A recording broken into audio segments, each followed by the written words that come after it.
Hello my lovely Flosstube friends, and welcome back to the channel. A very warm welcomes to you all. Now, confession time. I would normally at this time be doing a live stream with my fellow Flosstube friends, doing the Magwayen stitch along. Unfortunately, there was just no way for me to get a live stream into the agenda for this evening.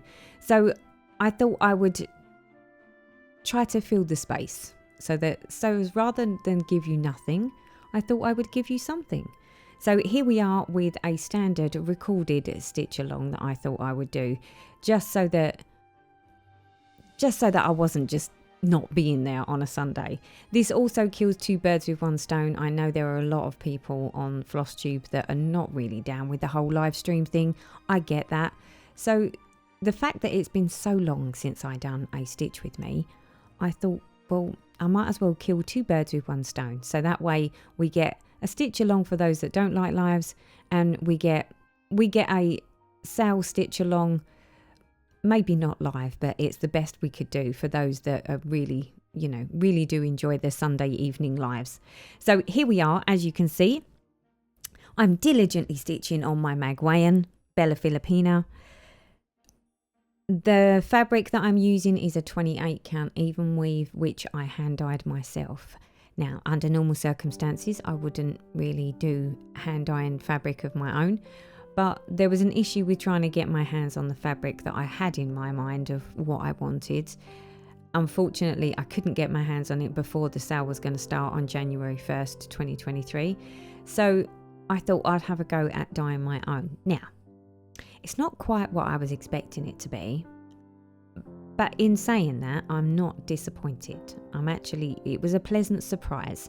What I thought it would be versus what it actually ended up being. Completely different ends of the spectrum. But like I say, I'm not unhappy with it, and it's a joy. Now that I'm actually stitching on it and I'm getting some colour on the fabric with the threads, I am thoroughly enjoying this piece. Now, in saying that, I've also neglected this project as far as actually stitching on it other than on the live streams. The plan was that I would do a bit of stitching offline, and then when I go live I would sort of be, at least getting some decent chunks of stitching in.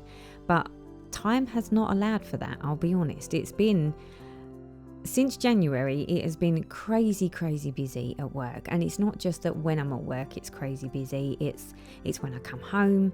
Most of the time I'm coming home late, I'm going in early.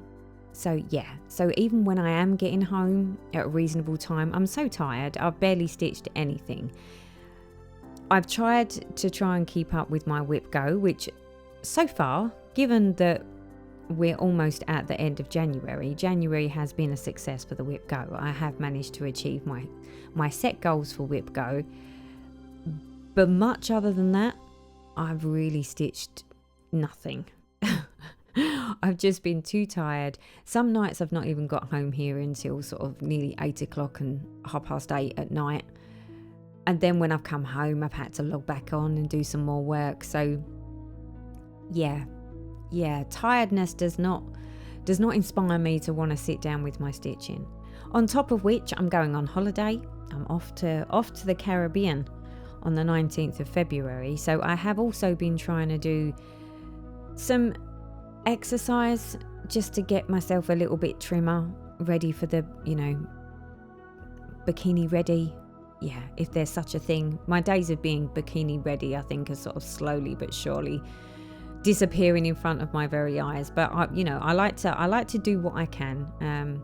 So in the free time that I have had, I've been trying to pop down to the gym with hubby, which has been quite nice because it's been a long time since me and him have gone to the gym and trained together. So that's been quite nice.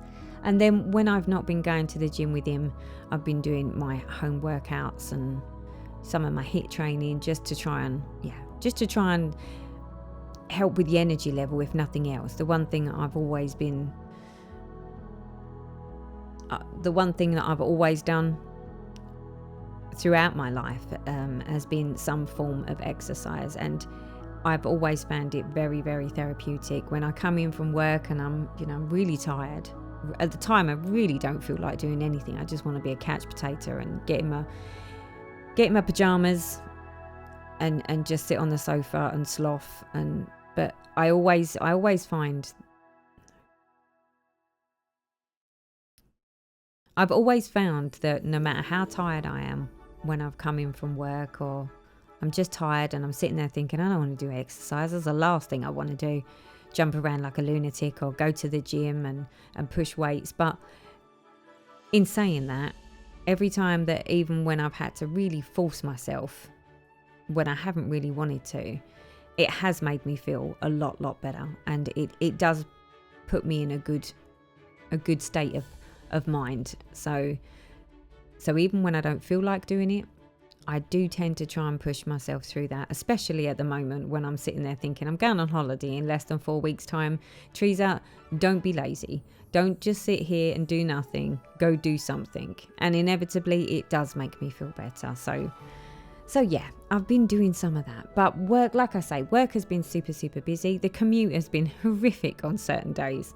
So, prize example, on Monday, I was thinking, no one goes into the office now on a Monday. There's very few people that are commuting into London on a Monday. So I was like, the commute is going to be a total joy. And to a certain extent, I was sort of right. The train, there was barely anyone on the train, which was fabulous, which meant, you didn't have to sort of get crowded. And I don't even think someone sat next to me on my entire journey in. However, there were delays on the journey in, so I was aiming to get into the office for about 8:30 in the morning. I think I rocked up into the office at maybe 9:30. So yeah, I was a little bit despondent with that, as you would be, given that I'd got up early to get in early and actually got in later than my normal start time. But it wasn't just me. My boss had travel issues down as well, so we had a little joke and a laugh about it and then cracked on for the day. Me being me, I love to tempt fate, apparently. Unintentionally, of course. Completely unintentionally. So as I was leaving the office, I made some silly joke to David about, oh yeah, well, we had a crappy commute in, so, we'll be home before we know it this evening. Famous last words. Never tempt fate. It's official. So I power walked myself across London to my tube station. Turned up, train was sitting on the platform. I was like, fabulous. Jumped on the train. Now I'm sitting there with my earphones on, watching downloaded Flosstube videos of all things. So I'm sitting there, listening to, I think it was Java Girl Stitches, actually. I was watching her video and I was sort of sitting there, so I wasn't really paying any attention, but slowly but surely it became apparent that the more I looked around, the people kept changing, but the train wasn't moving. So I was like, what's going on? Why is the train not pulled out yet? Because the tubes in London, they don't sit on the platform for very long. You have like a few minutes to get on and then the doors shut and off you go. So unbeknownst to me, I've sort of sat there for maybe 10 minutes without even realising the train hadn't gone anywhere. Once I did actually realise the train hadn't got anywhere, I pulled one of my AirPod buds out and sat there listening. And then that was when the announcement came. Signalling problems on the line, so both the Circle and the District line were not running. There was no trains, which meant there was no train for me to get back to my overhead train. I could have kicked myself. I've just sat there for 10-15 minutes and was completely oblivious to the fact that there was a train problem at all. So at that point I was like, well, what do I do now? Because the bus is, I wouldn't even know where to start with the bus. And for those that commute in London, you know that if there's a problem with the tubes or the trains, the buses are heaving, and the queues that you stand in for a bus stop just to get on a bus is ridiculous. So I was like, well, there's no way I'm doing that. Which only left me one other option. Walk. And I was like, it's freezing. It was freezing. We're at sort of like, I don't know, 0 degrees here, which I know that it's colder in other countries, but we're not used to that much cold weather. And it's, we've had a couple of minus nights like -5, -6. But yeah, I was like, it's freezing outside. I've got no gloves. Because I don't normally walk, I normally take the tube. You don't want to sort of put too many layers on because you overheat. So there I am thinking, well, the only option to get back to my overhead, to get even remotely close to home, is to walk. Now, this walk is something in the region of about a 45 to 50 minute power walk across London. But that's in a straight line, and that's without other commuters that are trying to obviously find a way home too. So before you know it, my 40-minute walk turned into something like 60, just over an hour's walk of power walking. So I was not a happy bunny on Monday. One, because it was a Monday, and it was supposed to be easy commuting because it was Monday, because there's no one in London really on a Monday. And there I am, hustling myself across London, fully loaded with my bag. No gloves. Luckily for me, I think I was wearing something that was relatively warm, and I did have a coat on, but yeah. Needless to say, once we burnt up a sweat after about 30 minutes of power walking, the last thing I needed was any hot clothing, because yeah, I was sweating. I was sweating even though it was like minus outside. So by the time I got to my overhead train, the station, I wouldn't say it was empty, but it wasn't heaving either, because it was a Monday. So at least when I got on my overhead, it wasn't too bad. I did fall asleep as soon as I got on the train, but I don't think I got home much before about 8 p.m. It was not a fun day. And given that I was sitting there thinking, well, this is the start of the week, what on earth is going to happen for the rest of the week? I had an appointment in the morning on the Tuesday, of which that didn't go according to plan. I thought it was going to be straight in, see a nurse, da-di-da-da-da, and off I go. Needless to say, they wanted to do something really unpleasant to me. And because I was there, they said, well, we might as well do it now. So I did. But then I had to make my way into London, so I was feeling pretty dreadful. And yet there I am on a Tuesday morning now, commuting back into London. And literally, it felt, I think because I came in off of a train so late, and then I was back on the train in the morning, it was as if I'd never left. It was as if I was just constantly going backwards and forwards on trains. The joy. However, the good thing about doing all the commuting into London is that every morning that I get on the train, on my overhead, not on the tube, because you can't do much on a tube other than sort of stand about. But on the overhead, because I get a seat, I get to do some stitching. So although I've not really stitched on much when I've been at home, I've had almost a full hour every morning that I've been in the city on the train in the morning. So I have made some progress on my commuting stitching, just maybe not so much in my home stitching on my bigger projects. But the more I've thought about it, the more I've realised that actually some of these bigger projects, like my Magwayen, like my other Bellas, I could actually put them in a Q-snap and take them on the train and use my train time for them, as well as obviously my smalls that I'm considering doing for later in the year. Definitely the smalls. I've purchased myself some very, very nice goodies at the stitching chat weekend that I went to. I'll update you more on that on my Flosstube monthly update at the end of the month.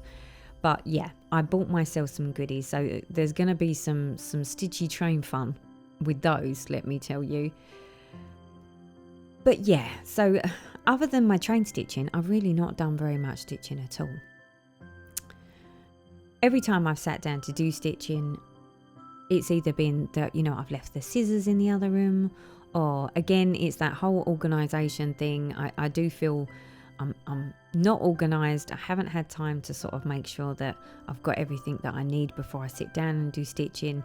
9 times out of 10, the girls have come and sort of snuggled up on the sofa with mummy, and they've just settled down. The problem is they're still so young that if I don't settle down with them, every time I get up and move, they get up and move. And then once they're up again, it takes a little while for them to chill out and just come and sit back down again.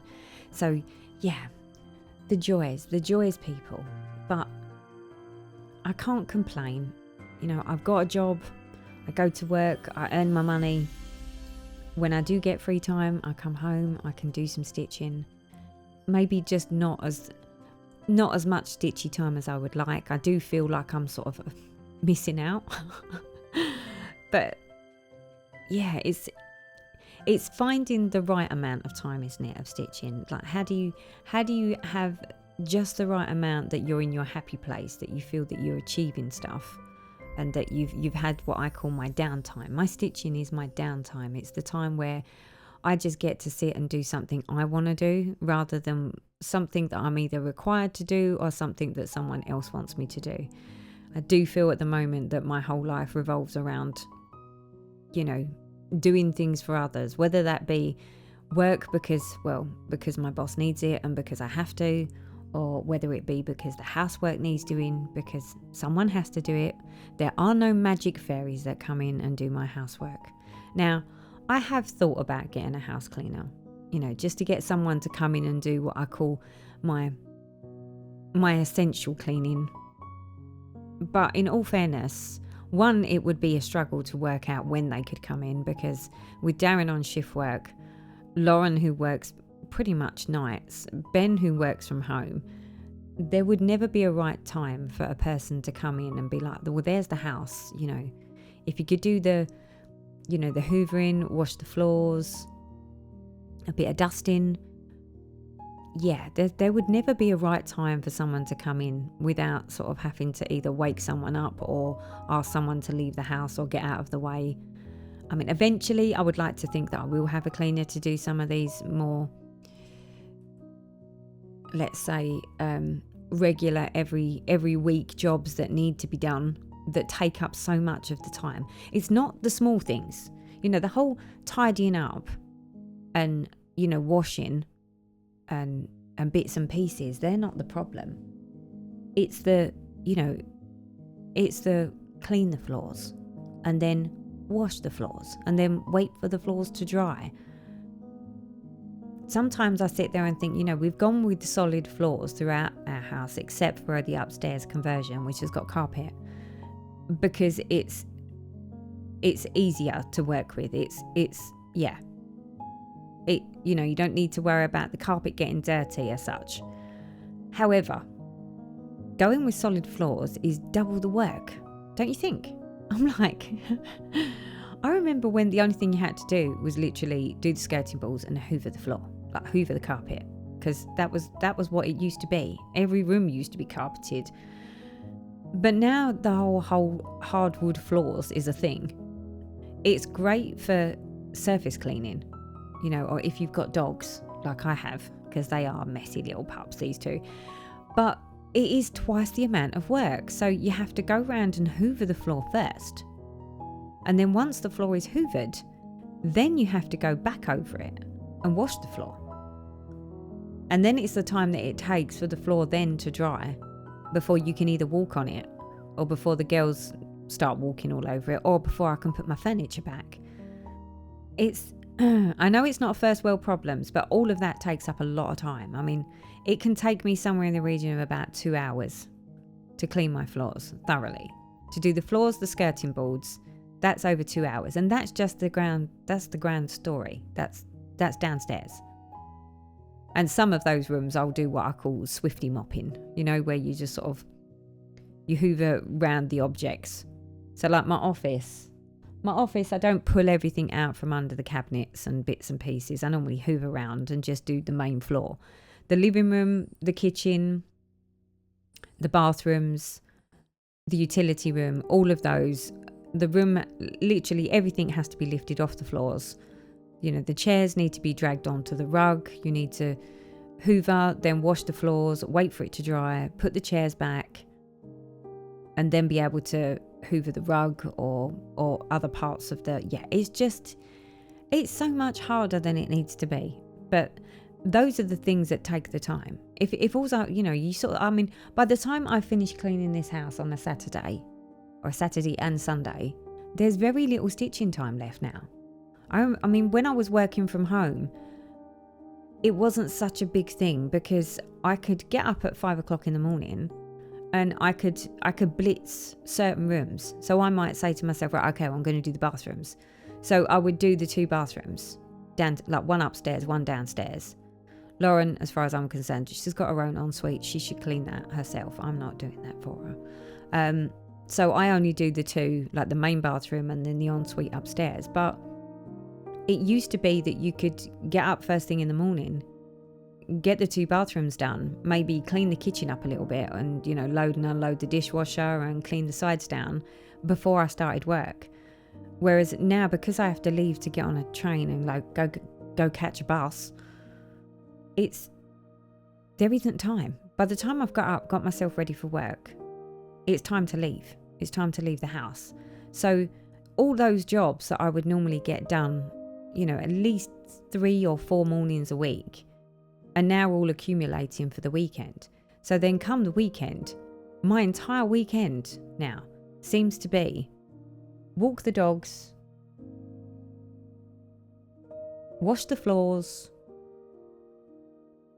hoover the floors, clean the kitchen, clean the bathrooms, and now obviously I need to get all of my washing done on the weekends as well. And literally by the time I sort of sit down on the sofa, you're talking like 7-8 o'clock at night again.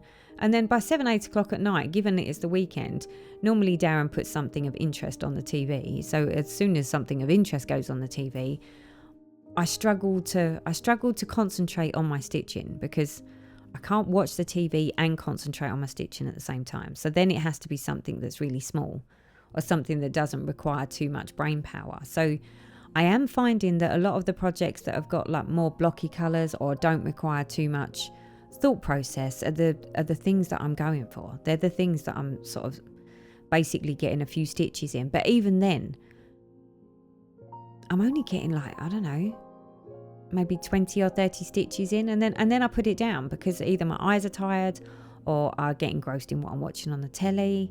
Yeah. So much has changed. So much has changed. And because of that, I don't feel like I'm in my happy place when it comes to, how productive I'm being with my stitching. And that's not because I feel that I have to be productive for others for my stitching. It's for me.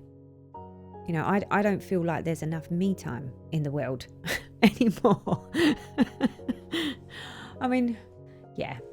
I know that these are not first world problems, people, but I am missing me time. I'm missing having that extra time to do the extra things when I was working from home, which then freed me up on the weekends to, yes, I would still do some housework. Yes, I would still do my washing and I would still do all the things. But because there wasn't so much of it, I could get it done before midday. Before midday, it would all be done. And then the rest of the day was my own. That's not happening at the moment. And also, my husband's around because it's not racing season. And I'm not quite sure why, but he's not doing that much work on the weekends, not as much as he normally would. So he seems to be popping up a lot more. And when he's here, I get distracted. I don't know why, because it's not like he asked me to do anything. Yes, he likes me to sit and watch a bit of TV with him, and he likes me to spend a little bit of time with him. But that all said, he doesn't actually sit there and say, oh, come on, let's do this, or come on, let's do that, or why are you not sitting with me? There's none of that. But just by having him here makes me feel obliged to spend more time with him, even if we're doing nothing. Does that make any sense? It doesn't make any sense to me. I don't know why, but when I'm here and I'm on my own and it's just me, the girls, Lauren normally rocks off to her office and she's YouTubing, and if she's not doing that, normally she's sleeping or she's chilling in her bedroom. So I feel like I'm left to my own devices. So at that point, on goes Flosstube, my stitching comes out, I'll sit and do all my stitching, I'll take a break, maybe go outside with the girls for like 10 or 15 minutes, let them run around, have a cup of tea, and then I can sit back down and do some stitching. And in amongst that, I'll the washing machine will go, or the tumble dryer will go. So I still get my bits and pieces done, but it does seem to be that I'm getting very little me time for whatever reason. But it's really bizarre that just by him being in the house makes me feel like I can't just slope off, or I can't just sort of go and do my own thing. I mean, to be honest, he's a very noisy person. Don't know what it is about men. They do love to be a bit on the noisy side, but he is very noisy, it's not just that he likes the TV loud. It's like everything about him is loud. He is like the loudest person I know. When he talks on the phone, he sort of bellows at the phone, and I'm like, you do realise that phone is like right in front of your mouth, right? And that you're probably, the other I can just imagine. I always have this vision that when Darren's talking, especially when he becomes rather animated in his conversations, I do often sort of sit there and think, I wonder if the other person at the other end of the phone is like holding it out like a foot away from their face, because he's shouting so loudly.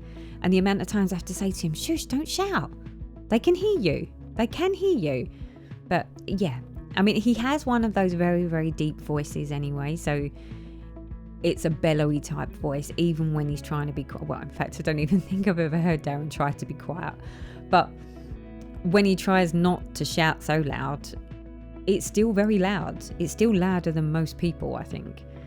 But everything about him is loud. If he's cleaning or he's tidying, he's loud. If he's watching TV because the TV's up so loud, he's loud. When he's talking, he's loud. I mean, I love him to pieces, but man, does he have to be so loud. So today I'm quite lucky, because this morning he's gone off out to work, because I'm actually recording this in the morning, so that I can schedule it for when the live stream would normally take place. But yeah, it's quite nice that it's nice and quiet, lovely and quiet here. But it won't last long. Time is ticking along, and yeah, he'll be back before I know it, and no doubt we will.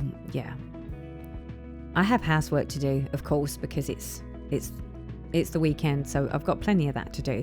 But my plan for this weekend is hopefully to get some stitching time in for me, not because I have to, but because I want to. But to be able to do that, I have to get everything else done first, because otherwise I find that if I just sit down and do my stitching, by the time it's time to actually get up and do anything other than stitching, I really don't feel like doing much of anything. So, I mean, the only thing that I could do is do some stitching, then get up and go to the gym. But the housework, it's almost like I can convince myself that I'm not going to do the housework, but then I try and sit and stitch and ignore it. But I can't ignore the mess. I can't ignore, tumbleweed floating across the floor, because, having two little furry puppies, yeah, tumbleweed is a thing when you've got hardwood floors and you've got, solid floors. Of course, having the upstairs, that's changed things, because that's like another load of cleaning. Who thought that it would be so hard to have stairs and yet more space? I mean, I carpeted the whole area thinking, yeah, that's a deal breaker. All I've got to do is hoover through and do a little bit of dusting and it'll be job done. But yeah, you've got blinds to clean, you've got skirting boards to clean, you've got, yeah, the list of when they say a woman's work is never done, I mean, I know I should never generalize it as gender like that, but it is true. It's like, when I do housework, it takes me for ages because I do it thoroughly. When Darren does housework, however, you see a whole different type of housework. It's like bachelor boy house. I mean, there is no way that if I had the sort of job that meant that I had to travel, we would have to have somebody that comes in and does the housework, because there is no way I could leave what I call your general cleaning. I mean, keeping things tidy is very good at. Loading and unloading of the dishwasher is very good at. But general cleaning, what I call, our general cleaning, like baths, toilets, floors, dusting. Don't even think Darren knows what a duster looks like, in all fairness. But I suppose you have to be careful what you wish for. I mean, there's no way I could not cope with a cleaning freak that's running around the house along with me, because we would just sit there and pick fault in everything the other one does, I think. So it's probably not a bad thing. And he is exceptionally good at other things. So when it comes to DIY and house building, that's where he comes into his own, and he's extra special. So, I mean, I love him to pieces, but I am missing my me time. So I'm really looking forward to sort of around spring, summertime, Darren will start heading back off to racing. And then I won't see him for dust. And I think about that time I will be a happy bunny, because I can get up in the morning when he gets up, I can get some bits done, and then I can sit down and do some stitching, and I'll have like the whole day and evening to stitch, because when Darren goes racing, he'll leave here at 4 or 5 o'clock in the morning, and he won't come back until about maybe 7 or 8 o'clock at night, which that makes a huge difference to like this morning where he's gone to work and he's going to be home by lunchtime. And when I say lunchtime, that's like our midday. So by the time I get this video recorded and scheduled for upload, he'll probably be home, and then I'm going to have to try and clean around him, which is even worse than trying to stitch around him. See, there's another thing. I can't clean house when he's here, because he's not helpful enough to get his sleeves rolled up and help me. And even when he does help me, I'm never satisfied with how he does it. How bad is that? I am such a bad wife. I should be grateful the fact that he tries to help me, but I'm sure I am not the only person that feels that way, but that is how he makes me feel. It's like today. Today I seem to be getting so much more stitching done, because he's at work, the girls are chilling. This whole recording, stitching, and then sort of talking over it does help. There are times when I may need to do this, because this is the first time in a long time that I've done one of these, and it gives me the opportunity to do the stitching separately, when there's all noise and hustle and bustle going on, and the girls are misbehaving and I'm getting up and down. But from a recording point of view, it is so much easier to just record what I'm stitching, and then when the house is quiet and the girls have settled down and I've got nothing better to do with my time other than sit and have a chat, although I'm virtually chatting with you. I mean, I know we're not in the room together, it's not like a live where I'm interacting, but I still get to sit and chat and stitch. So I feel like I'm sort of I'm achieving today, people. I'm feeling really quite productive with this video. So like I say, I'm hoping that once I get probably the first half of February done with work, I will be in a better place, because we're at the end of 4Q. So 4Q year end is a big one. It's a big one at work. So it's super busy anyway. Plus I've got a new SVP that I now support, who will eventually become my boss. So I've got 2 of them that I look after, as well as the fact that I do all the comms stuff as well. So I'm sort of snowed under at work, lots and lots of things to do. But there is a point that once everything is all loaded up and the year is mapped out and planned, it becomes more generalized and the workload balances itself out.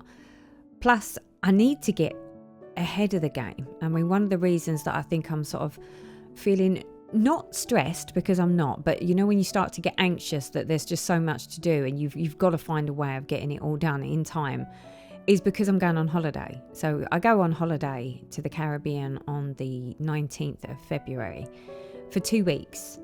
So I need to have everything at work done and put to bed, so that the person that's going to be covering me, all she has to do is whatever the day-to-day stuff is, and I always sort of say to my cover, anything that's anything that's for when I get back, just leave it, just make a note of it so that I know. But don't worry about doing it. Just do what you need to do, because you've got your own workload to do as well. So just do whatever needs doing on a daily basis. But everything that's for anything past, when I get back, just leave it for me and I'll sort it out when I get back. But to be able to do that, I need to be in a good spot to hand over, so that there's no sort of, I can't have stuff that's for the next 2 weeks ahead that still isn't scheduled or still isn't done, and then sort of leave it with them, because it's just not a done thing. I wouldn't want it done to me, so I would never do it to somebody else.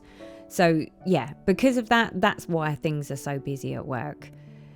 And because, like I say, it's the year end for Q, so that's always a busy time. But I'm rather hopeful that once I get back off my holiday in March, things should have settled down. Work will settle down. And then I will be in a better position to sort of, try and find a nice happy balance. The only reason I'm pulling 4-day weeks in London at the moment is purely because the workload and because of meetings and bits and pieces that need to take place. But from what I can see, there's not much in the calendar that requires 4-day weeks much after that. There will be the odd one or two, yes, of course there will be, but not where they seem to be back to back, which is what's happening at the moment. So yeah, I'm hinging on the fact that things will improve. And to be honest, week on week, although I say I'm finding it hard, it's not as hard as it was when I first did it, because it's just such a culture shock to go from sort of working from home basically every day to then working from home 3 days a week was hard, but then to sort of up it to 4 days a week, it's even harder again. So, but we will get there. I will get there, and it is what it is. I have to go to work. I have to earn money. I wouldn't be able to enjoy my stitching so much if I didn't have, the money to know that, if I want to buy something, I can buy something. If I want to go to a stitching retreat, I can go to a stitching retreat. It's a privilege. All of these things are a privilege, but that privilege comes from me going off to work and having to sacrifice stitchy time and sacrifice time at home for those things. So yeah, it is a balance. It's a balance to work out, what's enough and what's too much. But like I say, this is just a blip. It's a blip for the moment. I'm very, very happy that, one of the reasons that I'm not doing the live stream this Sunday evening is because we have a new BA starting tomorrow on Monday. So that is really going to take the pressure off, because not only have I been looking after 2 SVPs and doing all the comm stuff, but I've also picked up a lot of my old BA's workload to cover for the last 3 months. So it's going to be joyous to hand over to someone else. Yes, they're not up to speed yet, but it shouldn't take them long. And all of those extra bits and pieces that I'm being involved with at the moment, that will sort of go away, which then will free my time up. So, and there will be 2 of us supporting 2 people rather than just me. So yeah, I'm feeling really quite positive that everything is on a high as of next week, and fingers crossed I can plough through a ton of work over the next couple of weeks, which will require some extra hours, yes, and it will require some heavy workload days. But if I know that it's only temporary and it's not an ongoing thing, then it's doable. It's always doable, and I'm happy to do it. My boss is not a hard person to work for as far as being unpleasant, because he's not unpleasant. My new boss, or my new SVP, it's a she. It's the first woman that I've ever worked for, so I was a little apprehensive to start with. In fact, I have to share this story with you, because you know that I love to share. So when she first joined, because although she's not my boss yet, she sort of is. So I work for her, but the intention is that at some point my boss will hand over. They'll do an MOC, so a management of change. They'll hand over to her. She will take the reins and he will retire. That's the long game plan. So inevitably, although currently I'm only working for her, but David is my boss. The reality of it is that the woman that I'm now looking after will become my boss. So obviously you need to make your best impressions. Now, I don't know about you, but I have this awful habit, but the more nervous I get, the more I talk. And my boss currently, he's what I call a yellow person. We do a thing called Myers-Briggs, which is all about colours. So it depends on where in the colour spectrum you fit. He's yellow, which basically means he's very receptive. He loves to be in the thick of it. He loves to be talking and interacting. And yeah, so literally you say something to him and he replies straight away, and it's an engaging conversation, and we can natter about just about anything and everything. So he's a very yellow person. My new boss is not a yellow person, or if she is, it takes her a little while to warm up. So when she first joined, you know, when you're sort of talking to someone, you're like, you know, you're making what I call general chit chat. So I was doing general chit chat. Oh, hello, how are you? You know, good day, blah, blah, blah. And although I'm sitting there nitter-nattering, as I do, because that is what I do, when I stopped, she just sat there smiling, like a massive pause. And because I was nervous, I was like, oh, she hasn't said anything. So rather than having comfortable silence, which I'm really not very good at, I'll forewarn, in case you hadn't noticed already, I don't do comfortable silence. Comfortable silence for me is really uncomfortable. So because my nerves were getting the better of me, and when I finished speaking, she didn't say anything, I felt the urge or overwhelming need that I needed to carry on talking. Now, how many of you have got yourself in trouble by being the talker?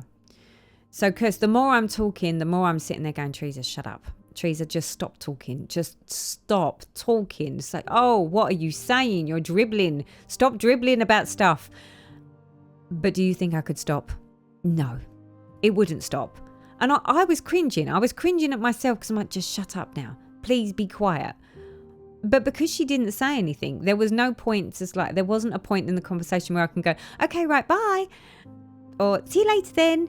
Because it was sort of like the conversation was like a one-sided conversation that was hanging in the balance. But the fact that she sat there just looking at me smiling just made it a whole lot worse. And because that made it a whole lot worse, of course, I made it a whole lot worse because I just couldn't stop speaking. And when I eventually did go, right, okay, I better let you crack on now. She was like, yes, that would be nice. And you know me, like, oh dear. And when I walked away, well, I could have died. I was so embarrassed with myself, but to the point that every single time I've gone up to her, because I have this bubbly personality that, yes, it's bubbly, but most of it's like a nervous bubble. It's the only way to describe it. It's not nervous. I'm not a nervous person, but I tend to find that, you know, if I go up and speak to someone and they're not very receptive, you know, they don't really answer or say much back, rather than go, all right, then see you later. I feel the urge to dribble a little bit more. So I'm like, oh, blah, blah, blah, blah, blah, blah, blah, blah, blah, blah. And well, every single time I go up there, that's what happens. And I'm like, one of these days, she's going to be like, do you always do this? So in the end, I had to say to her, I have to say, you made me so nervous. And she started laughing at me. And I was like, and I don't know why. I said, but every time I come and talk to you, I said, I end up being so nervous. I said that I just go dribbling along. So because she just laughed. And since then, she is a bit more receptive. So it's not like I say something and then there's this silence level that feels like it goes on for, I mean, I'm sure it's like literally maybe 4 or 5 seconds. But that 4 or 5 seconds to me is too much of a pause. It's like, please say something. Please. Just anything. You know, laugh. Anything. But she doesn't. But nothing about her is unkind or nasty, or, you know, it's not like she doesn't have a sense of humour, because she does. But she's one of those people that she gives, I suppose you could say, she's the sort of person that gives space to people to finish their sentence and finish their conversation, finish saying what they're saying. But then there's this pause. Yeah, see, now did that make you feel uncomfortable? See, at that point, I'm like, oh, quick, say something. quick, say something. You've got to say something. This is what it was like. It was, some of the things I was saying, it was just like, yeah, too much detail, Teresa. She doesn't need to know about your whole life, Teresa. It was awful. And even now, when I'm sort of just thinking back and reflecting, it's cringy. It's so cringeworthy. Oh dear. Yeah. Honestly, I need to be able to deal with comfortable silence. Maybe that should be a game, like a goal for myself, for this year. Learn to be able to control comfortable silence. Yeah, it's not working. It's not working. As you can see, I decided that I would keep this frogging in because I wanted to prove to you that even though I wasn't engaging with anything else, I wasn't having to talk to people, I wasn't having to, do anything other than my stitching, I still managed to go wrong. So I had to, luckily for me, I caught the mistake before I ended any threads, and I had to actually get the scissors out and cut the threads back out. I was in a position that I could just unravel. So yeah, about this point I was sitting there thinking, really just read the chart, Teresa, it's not hard. So I thought I would leave this little bit in just to prove to you that, even while stitching and I'm thinking, you know what, I'm totally focusing on my stitching, I wasn't focusing. And this is what happens. The frog came to visit me. Well, I don't know, would you call this frogging or do you call this unpicking? I'm not quite sure. We'll have to find out what the version of frogging is. Does frogging mean that you have to actually rip stitches back out, as in rip them out? Or does unraveling them like this after you've just stitched them, does that count as frogging? What do we think? In fact, let's make that a question. Put your comments down below. If you had to do what I just did and unravel it, would you class that as frogging? Would you say you're frogging? Or are you only frogging if you finish the thread, then realised your error and you have to cut the stitches back out? You know what? I've never actually asked myself that question before. What do you think? Frogging or just unpicking? Not that I've ever seen an acronym that says that we're unpicking, or when you look at all the words that we use for our stitching, our whips, our baps, frogging, pin stitches, what would you call this? I don't think it's got, this is why I call it frogging, because anything that is taking out of stitches rather than putting in my opinion, is still frogging. So yeah, we had to do a little bit of frogging because I wasn't paying attention to the chart as usual. And that's when I'm not otherwise engaging my brain in any other thing. All I had to do was read the chart and I still managed to go wrong. It's never good, is it? Oh dear. So what have I got on for the rest of today? So to finish this video and to, fingers crossed, get it uploaded and get it scheduled in time for the Sunday live stream slot, so that I don't let everybody down that was expecting to see me live this week. Then what have we got to do? I've got housework to do, of course, because that's just never ending. Then I do need to get to the gym today. Because I'm working in London so many days, it's like I always try to get to the gym sort of 3 times a week. So because of that now, it seems to be that my go-to days for going to the gym are Friday night, Saturdays and Sundays, because then it doesn't matter what I do Monday to Thursday. If I'm working in London or if I'm working from home but I'm just tired because I've done really full days and I'm tired, I don't need to worry. If I get any more exercise in after that, then it's a bonus. But anything less than that isn't really optional at the moment. I need to, and to be honest, I always feel better after I've exercised. It's just the actual getting up and getting changed and going there and doing it is the problem. So I just need to get into a new way of doing things. But the weekends, I really struggle on the weekends.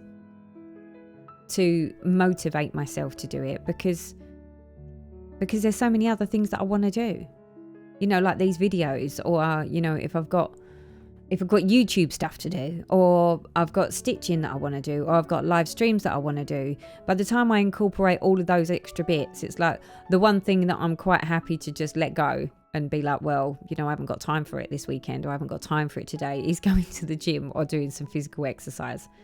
Because by the time I've done my housework, walked the dogs, maybe done food shopping, done whatever else needs to be done, it's always the going, because you have to get yourself ready and then go to the gym, drive to the gym. It's so easy for me to talk myself out of it. I mean, I'm very good at talking myself out of things, but specifically the whole going to the gym. And I don't know why, because as soon as I get there and I start training, I actually feel better for it at the time and afterwards. So I shouldn't find it so hard, but I do. Because I sit there thinking that the time that I'm spending at the gym, I could be at home, you know, chilling, stitching, getting other stuff done. Yeah, I need to make it a priority. One, because it's good for my health, it's good for my mental well-being, it's good for my overall general health. It's definitely very good for my hip. The one thing my hip still doesn't like is if I've sat all day at work and I've not really done much walking, and then I come home and I sit down and do nothing and just sit and stitch. My hip will ache because of that. It doesn't like it when I do that.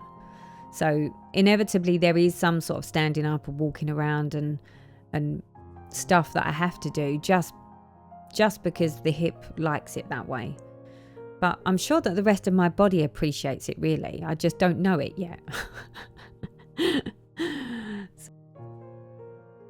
So I think another reason that I'm just not doing the things, I'm not having time, is not only do I do my work and I've got a house to run and I've got 2 small puppies, but also it's the looking after the retreats. So this weekend, yesterday we had the opening of the emails for the November stitch and chat that we've got at the Essex Needles retreat. And because we like to try and keep it fair, we do a first come first serve basis on an email basis. So we say what day the email opens and what time, and basically it's on a first come first serve basis. That way it gives always the option for those that are new to the Facebook group or new to retreats that fancy coming along, they're in with a chance. The problem with some of the retreats is if you do it as the people that attended it last time get first refusal, the problem with that is you tend to find that once they've been once, they have such a blast, as we do, that everyone then signs up for the next one, which then doesn't leave any slots available for new people or for other people that didn't make the first one. So the way we try to do it is that everything is done on a first come first serve basis email. So we had it set that the email opened on Friday morning at 8 o'clock. So I already had to spend a bit of time sorting my spreadsheet out with the numbers so that I had all the numbers and literally I could just fill the spaces so that I knew exactly how many people we had and how many people we didn't. So again, there's more things for me to do. So by the time I'd done all that in the morning yesterday, so whereas before I may have done housework yesterday morning or done something on my only one day that I was working from home, I basically spent the entire morning either preparing for the email opening time or doing the spreadsheet. And then last night there was a few bits and pieces that needed to be done and people started paying their deposits to secure their spaces. So I needed to key all that in. So before I knew it, it was like once again, there's another sort of hour gone of doing stuff that was not stitching. It may have been stitching related because it was a stitching retreat, but it's not the same as actually doing the stitching. So I am rather pleased that I'm involved with the retreats, because the one good thing about the stitching days and the stitching retreats is even if you're having a very, very busy life and there's lots and lots going on, because you've booked yourself on a day or you've booked yourself a weekend, you get to go off and just do Stitchy related things. I mean, no, okay, I don't actually get a lot of stitching done when I go to retreats. In fact, I get barely any done. But it's still Stitchy related, which still puts me in my happy place. There's nothing quite like a good happy place, is there? Especially when it comes to the stitching. If I can't actually do stitching, but I can go and look at Stitchy stuff and I can talk to Stitchy people and I can buy Stitchy things, then it's sort of win-win still. I don't feel like I've done nothing and that my time is not wasted, but there isn't me time. I consider stitching retreats and stitch and chat days, they're still me time, because it's still surrounding myself by lovely things, lovely people, conversation, and the things that you talk about when you go to stitching retreats, like, you know, and how you get totally enabled and all of the bits and pieces that go with the retreats. It's just, I absolutely love them. So the organising of them, it's a bit more time consuming. So again, it just takes more time away from my actual stitching, but it is definitely worth the time that goes into it. Talking of retreats, I've got another one coming up in March. I am so excited. So literally, I'm going to be coming back off holiday, and then it's only a couple of weeks, and then I'm off to the Essex Needles March full weekend retreat, which is going to be glorious. So I'm hoping to get lots and lots of stitchy time there. Although, you know, if I don't actually get much stitching, I don't mind, just as long as I get to hang out with stitchy people and look at stitchy things and just do all the stitchy type stuff. I'm cool with that. In fact, that's one of the things that I do need to think about. I've got some very, very long flights. I think the flight to Dominican Republic is, I think it's 9 hours from here, roughly. So yeah, I now need to find myself the project that I'm going to take with me. So what do I take? Do I take something really small? But then if I take something really small, if it's 9 hours there, 9 hours back, the flight coming home I think is a night flight. It's overnight. So chances are I'll spend a good portion of that one probably asleep, but not all of it. But the flight going out, that's like an all-day affair. I think we leave at like 9:30 in the morning. The flight takes off. So I need to find a project. I need to decide on a project. Maybe I don't know. I might need some help from my Flosstube friends with that, because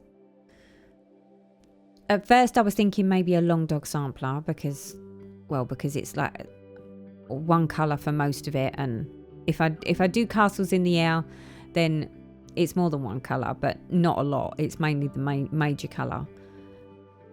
But then I was sort of sitting there thinking, but if I took, say, one of my Bella Filipinas, I could probably get quite a lot done on one of those. But then there's a lot more threads that needs to go with those. But the paper chart is a bit easier for me to hang about with because it's an A4 paper chart. Whereas all of my long dogs, I think I've got on Pattern Keeper, which means I would need an electronic device. I mean, I could print one of the pages and just mark off on the page and then mark off on Pattern Keeper afterwards. But yeah, I don't know. What do you think? What do you think? Should I take something that is, you know, multiple colours, but lots of block colour, a bit like this one, where there's like lots of chunks of block colour? Or should I take something like a long dog sampler, where it's predominantly either one colour? I mean, Tap Dancer is all one colour. That's it. It's just one colour. But at the moment it is on a device, which means I would need to either print the paper version and then just take the paper version with me. And then when I come back, mark off on Pattern Keeper the stuff that I've stitched. I don't know. What do you think? Should I go with something like either Castles in the Air or Tap Dancer? Or should I maybe take one of my Bella Filipina ladies, and yeah, because there's plenty of block colour there. It's a hard one, isn't it, when you're sort of looking at it like that? You sort of, which one do I go with? I mean, arguably I could take two, but I don't really want to sort of traipse projects halfway around the world and back again, and they never get stitched on. So yeah, I think I might have to have a little think about that. But that is what you are all here for. You are all here to help me with these very, very important decisions that I have to make. So yeah, tell me what you think in the comments below. What do you think I should do? What one would you do? Would you do a long dog sampler, not single strand, but one colour, or would you go with something more like what I'm stitching on now? Because yeah, let me know in the comments below. It would be super, super helpful. So if you are new to my channel and this is the first time that you've seen this, or you're not subscribed, please don't forget to hit the little subscribe button and give me a thumbs up to let me know you like it. Also, by hitting the notification bell means that you won't miss any further uploads. I have had an absolute blast stitching on this morning. And I say this morning, but you're seeing this in the evening, so I should really say this evening. But yeah, it's been good to sit and do some stitching. But I am done for today. I wish you a very, very good week all ahead of you. And until next time, people. Bye-bye for now.